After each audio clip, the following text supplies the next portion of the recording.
I think his father used to play for the General Assembly softball team, if I remember that correctly. I don't think so. Oh, is that a different one? All right. There was one who Different worked. Nathan Ridley's. He worked Good for you.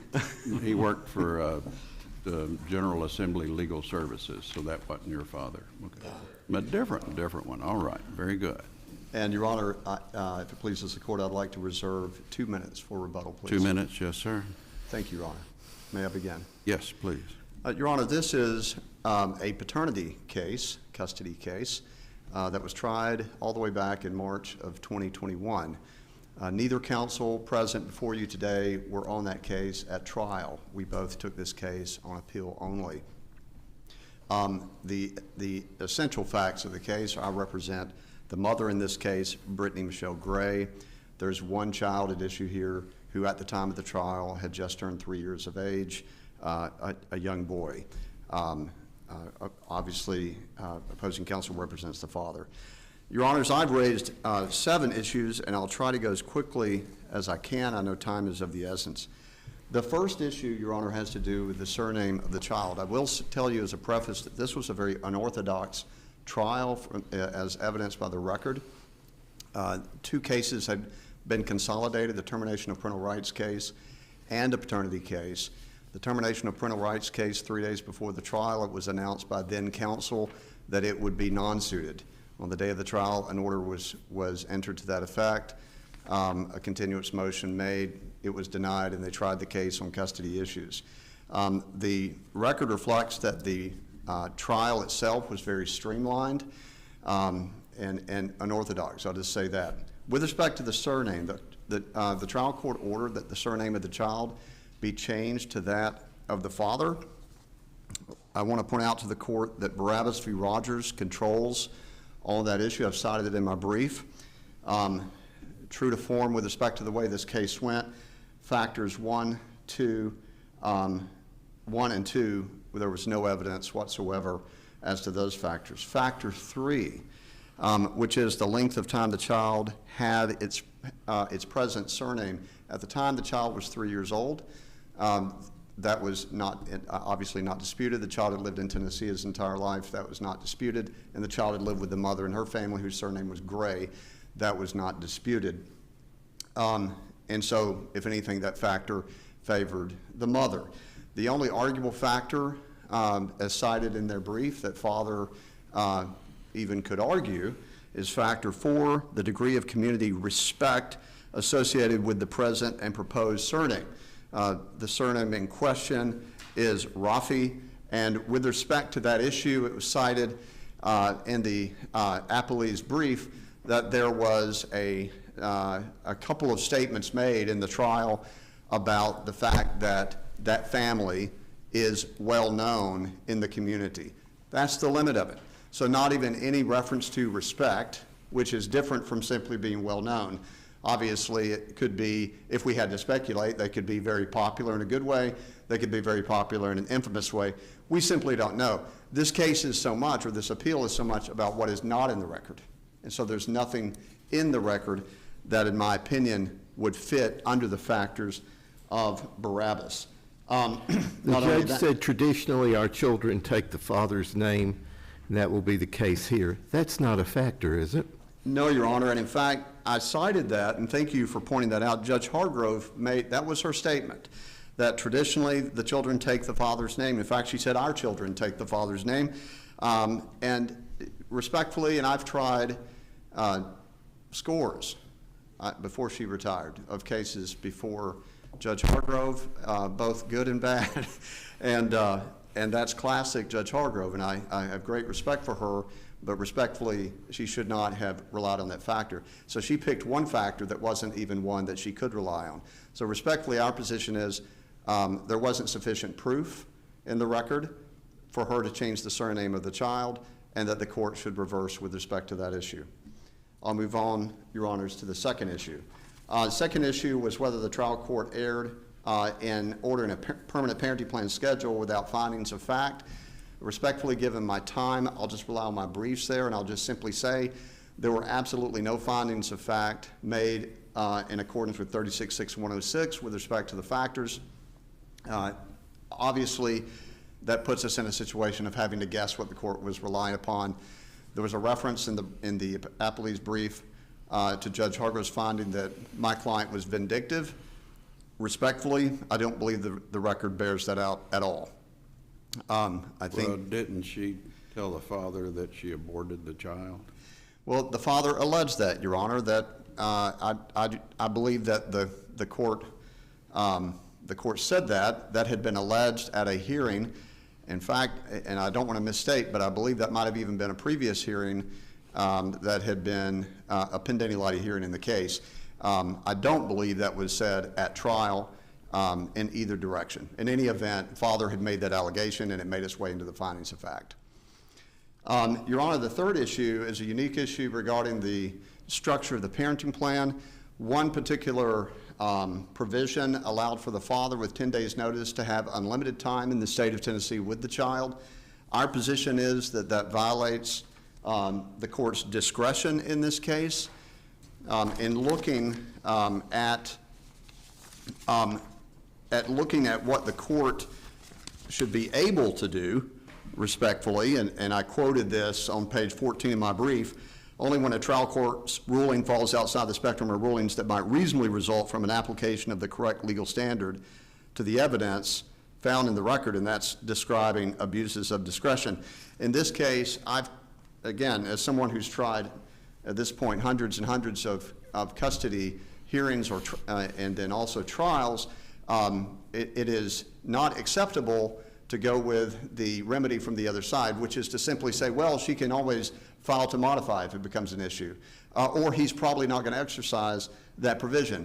Respectfully, that's not appropriate. She should not have to worry that he's going to exercise that, and so we believe that abused the court's discretion.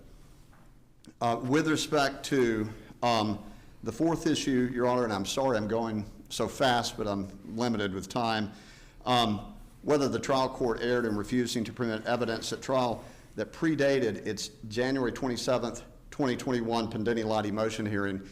Respectfully, at the beginning of the trial, and I put this in my brief, and Your Honors can read it, there were multiple times when my predecessor counsel attempted to go into information that predated that. It was pointed out in the opposition brief that there was some evidence, in fact, that the judge considered, such as an IEP that, for this child, that was considered with respect to, that was before that date. However, what's interesting about the record, she seemed to only allow that if it was favorable to father. Respectfully to Judge Hargrove, what she did is essentially is from the start did not permit my client's predecessor counsel to try that case. Why did she choose to do this, did she say?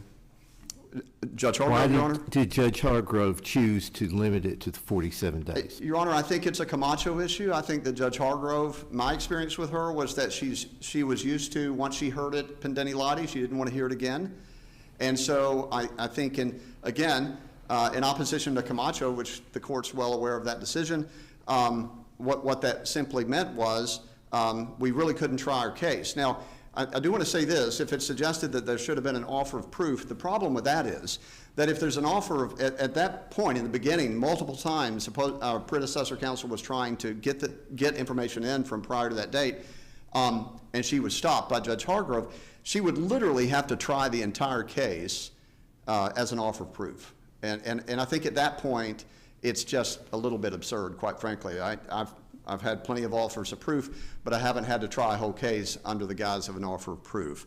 And so, respectfully, I think the record is clear of the issues she was trying to go into. They were fair issues, and Judge Hargrove just had a blanket rule that, at least with respect to mother's counsel, was not going to let her go into that. That's unfair, and it, frankly, allowed for a situation where my client couldn't try our case. It's that simple. With respect to issue number 5, we had an issue of retroactive application of child support. I'm just going to say right now, Your Honors, that's our weakest issue. Out of the 7, that's our weakest issue.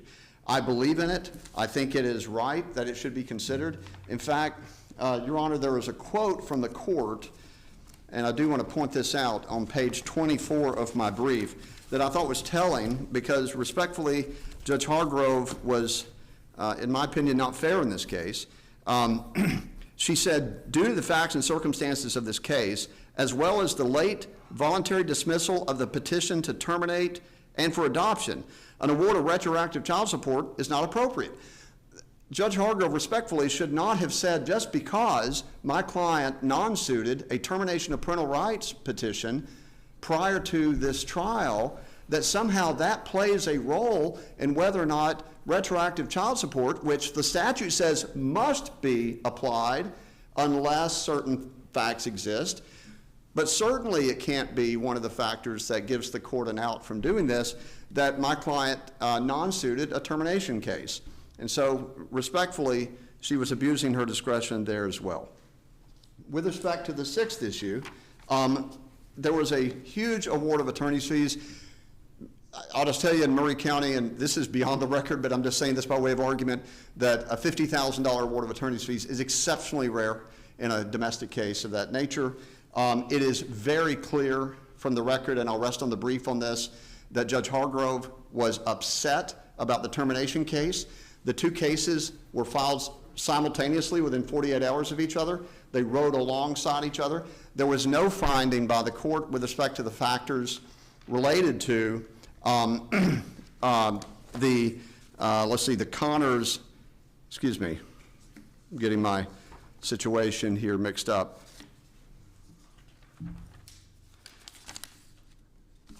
No, Judge? Yes. I apologize.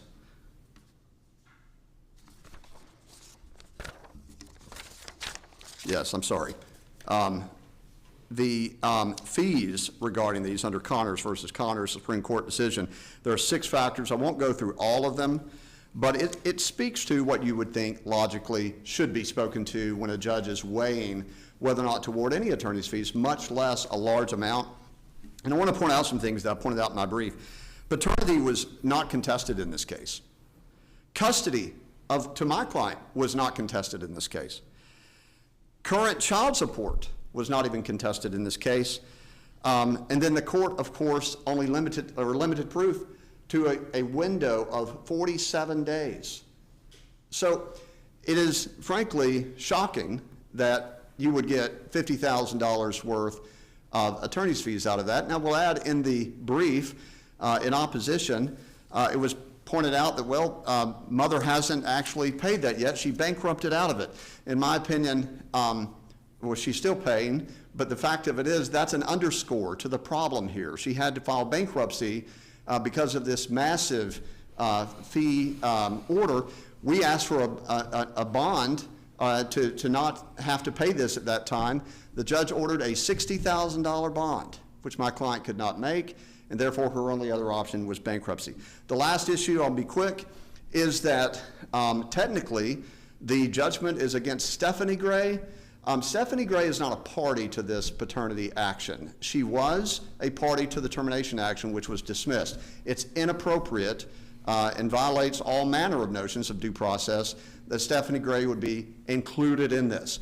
I believe she could collaterally attack it if there was some sort of attempt to collect, but I don't want it to go that far. I would appreciate this court simply saying that Stephanie Gray is not an issue here, and any judgment, if it still exists after this appeal, should not be against Stephanie Gray, but only Brittany Gray, her former spouse. All right, thank you, Mr. Thank you, Watley. Judge.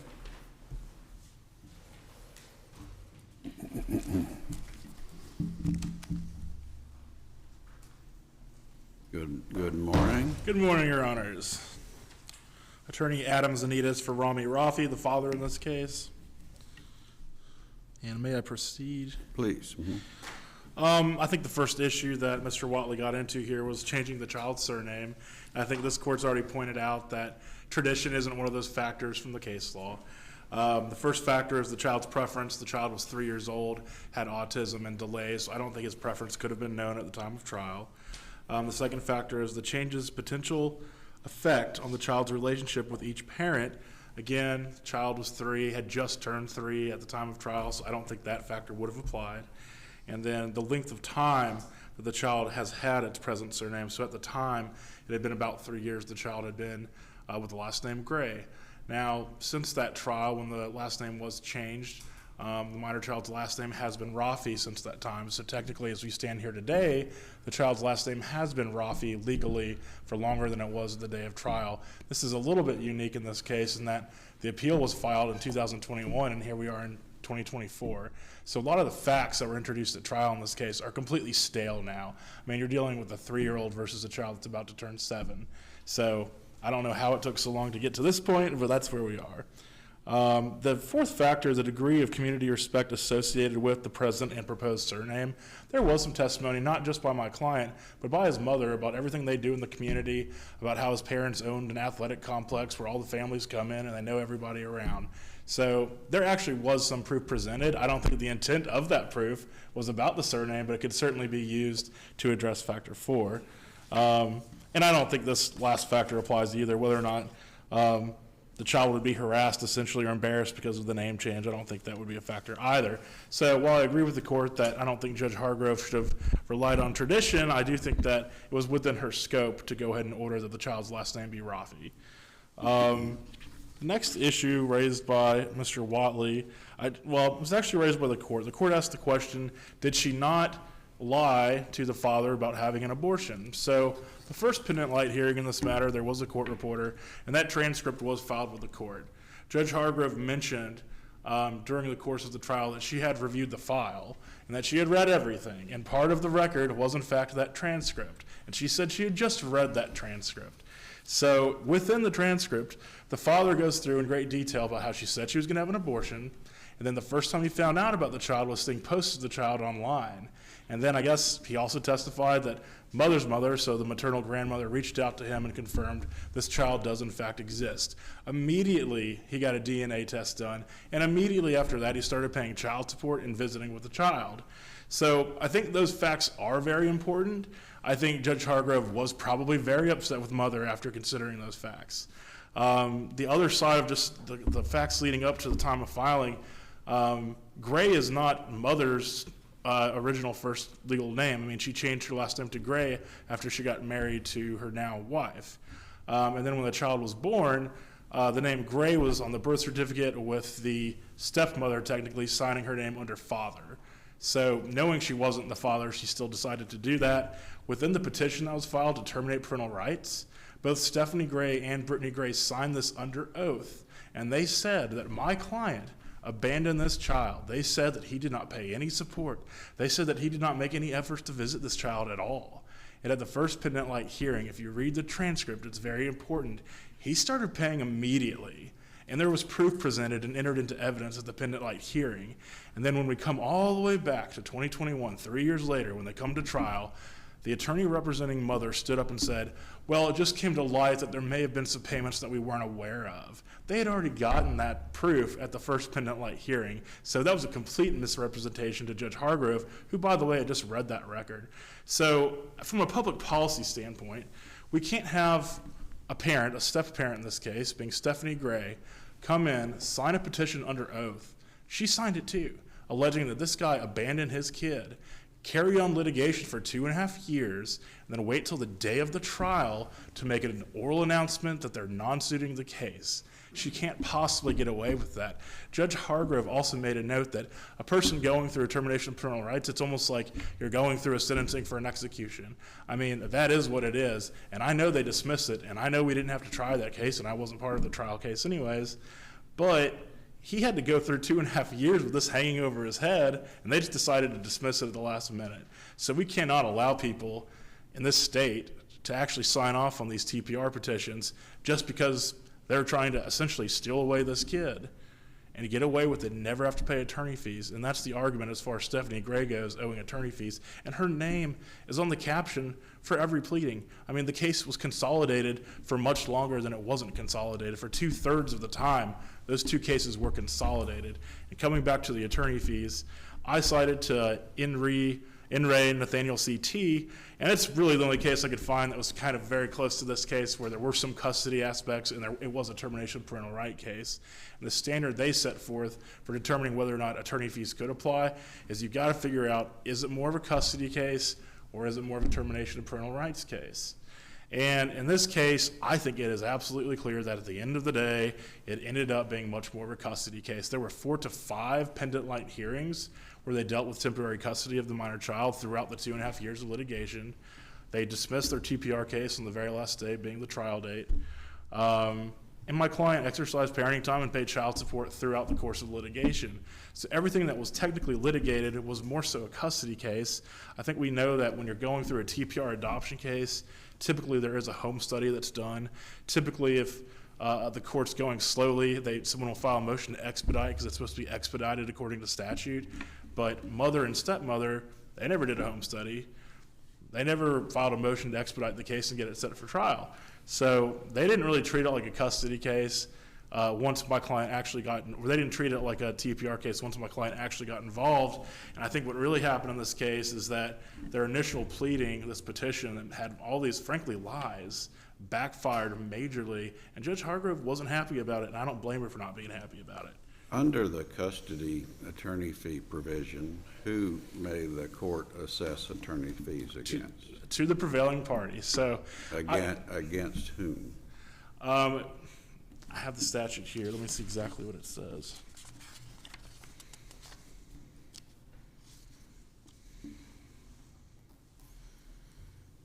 Well, obviously, I mean, I think the quick answer is the non-prevailing party. And in this specific instance, there were 2 parties that were not prevailing. I think their argument is... Well, now, how are there, is the stepmother a party to the custody action? I think by statute, and I go through this in great detail in my brief, but by statute she was until the very moment that she decided to non-suit. But the custody case certainly did combine statutorily with the parentage case. It just does. And so once you do that, there's been an adoption filed too here. We can't forget about that. So once the adoption is filed, if you look through the statutes, the adoption court, being the Chancery Court where everything was consolidated, they have sole jurisdiction over custody of the child at that point. And that's in the statute. And as far as that goes as well, they are required to make a determination as to attorney fees when they're adjudicating issues of paternity. So I'm sorry for Miss Stephanie Gray that all this got combined into one case, but it did. And until the very last day of the whole case, she was a party to this case. So I guess the point I'm trying to really hit home here on is by non-suiting her case on the last day, she simply cannot escape liability. It would be tremendously bad public policy to make that a rule, where you can go through litigation for 2.5 years, making someone think they may lose their child, and then just non-suit it and completely get away with it. It just doesn't make any sense. I want to backtrack just a little bit. I know that obviously Mr. Watley raised the issue that Judge Hargrove didn't necessarily go through every single best interest factor. I think this court has a lot of cases that come up on appeal where that's a big issue, and trial court judges aren't really going through it as thoroughly as they probably should. I think we'd have to concede here that, yes, Judge Hargrove probably could have done a better job of going through all of her reasoning and making additional findings of fact. But at the end of the day, we have 2 parents who entered proposed parenting plans where they suggest that dad should have 93 days of parenting time and mom should have 272. That is the number of days that each party received when this case was finally done after Judge Hargrove entered the final order. The big changes that were made, essentially, mom was suggesting these very restrictive provisions in her parenting plan where my client shouldn't have overnight time until the child became verbal. My client should always have someone speaking English around the minor child because she alleged that my client's family couldn't speak English. He testified at trial that was a complete lie, and everyone did actually speak English. So a lot of these restrictive provisions Judge Hargrove just struck through and did not include in the overall parenting plan. So if you read through the transcript, she did adopt my client's parenting plan, just making small changes. So I think my client's the prevailing party in that regard, but at the same time, they've not suggested anything in their brief as to what parenting schedule would be better for this child. So I don't really even understand making the argument about the best interest factors if you're not going to tell the court, hey, this is what she should have done based on the evidence presented, because they didn't do it. And unfortunately, I had a case in this court where the court found that, and this is the Channel-Richardson case, and the court did find that the trial court got some of the best interest factors wrong, but at the end of the day, the court told me, hey, you've not really suggested what plan would actually be better for this child, so I didn't have any changes on appeal. I think that's very similar to this case, because they're just complaining that she didn't go through the best interest factors, But they don't tell us what plan would have been better. And I understand that there's an issue with this unlimited parenting time in Tennessee, but the facts that Judge Hargrove heard, and Mom elected not to testify, by the way, so the facts that she heard from my client were, I'm a very busy real estate agent, so I can't come to Tennessee all the time, and the duration of time I can come will be limited. So I think it had to have been that Judge Hargrove just knew this guy wasn't going to come for 2 months on into Tennessee. You can't do that if you got active listings in Texas. You just can't do it. So I understand that she didn't place a limit on the time you could exercise in Tennessee, but this does not demand a new trial, Your Honors. The last thing either of these parties really need is a brand new trial. My client spent $89,000 in this case at the trial court level. I'm assuming that Mom spent a comparable amount. They don't need a new trial. If that's the big issue in this case, and we don't like this provision about unlimited time in Tennessee, place a cap on it. This court is capable of doing that. Say the maximum amount of duration of time you can spend in Tennessee with a child is 5 to 10 days, something along those lines. It doesn't take a brand new trial. It doesn't take a full remand to determine that. The issue We of... can't even remand for findings of fact because Judge Hargrove has retired, right? Unfortunately, Judge Hargrove has retired, so that's why I'm really hammering home that this court can certainly place that cap on there for us if this court finds that provision to be troublesome. And, you know, frankly, I don't know if the court had the opportunity to examine the parties' incomes. There was some income information put into evidence. I believe at the time of trial, my client was around $4,000. She was around $1,800. You know, these parties cannot afford to have a new trial. They have a small child they need to take care of. Every time a new trial comes about, this child's just going to receive less. Limiting proof to 47 days. I went through this in great detail in the brief. I mean, it wasn't technically limited to 47 days for all issues. There was an IEP entered that predated the 47 days. Additionally, witnesses testified about things that occurred prior to that, and just generalities too about the child and what the child's been like growing up and things like that. So there was some evidence presented prior to the 47 days. And I also want to stress that the Camacho case that's been quoted, in that case, I actually did the trial in that case just coincidentally, but Judge Parks down in also Murray County, he was relying on memory of testimony from a year prior, okay? And this court found you probably shouldn't do that. But this case is different because Judge Hargrove was relying on transcripts that were in evidence. And as far as the 47 days go, 47 days is not a long time ago for a judge to recall what happened. Okay, 47 days is a lot different than the year of time difference in Camacho. So I don't really think that case is necessarily on point. And I think that the Crow case that's also cited, that was a criminal case where essentially a judge ruled on a probation hearing based on facts he heard during a trial of a different matter for the same defendant. So I think that's a lot different than this case too as far as the facts go. Circling all the way back around to attorney fees just very quickly, my client ended up being awarded $48,627. His attorney fee affidavit that his attorney submitted was, I believe, for $89,000.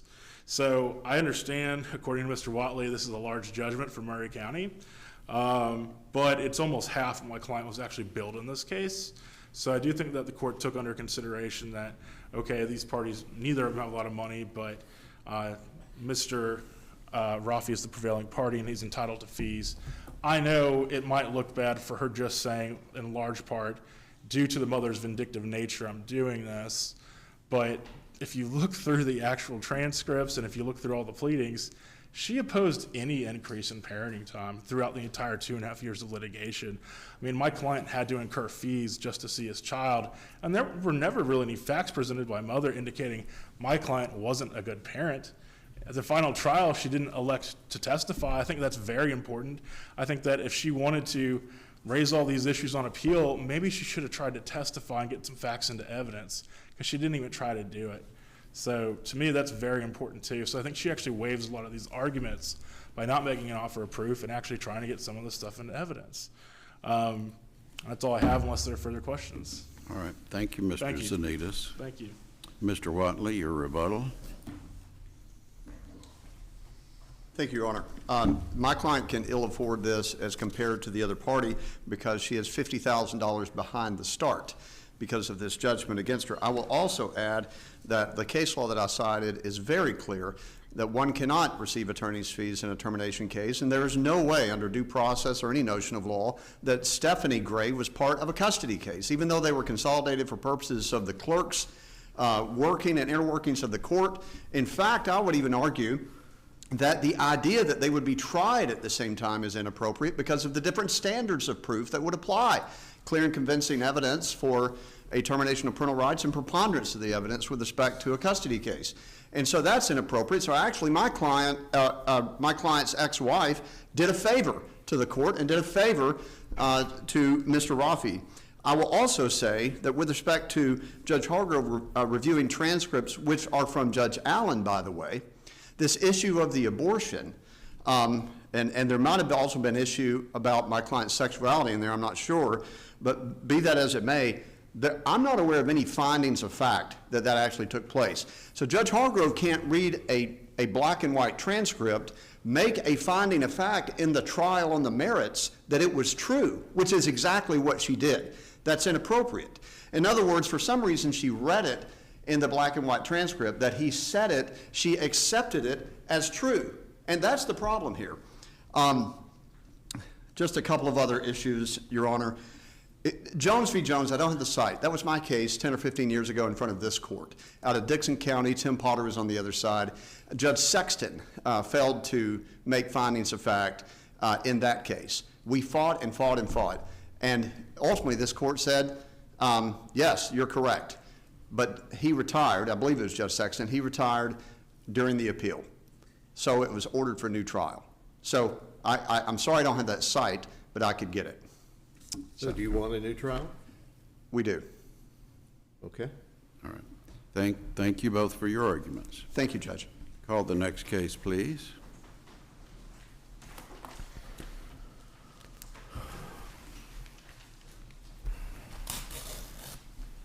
Vanessa Vadul versus Edward James Bayer.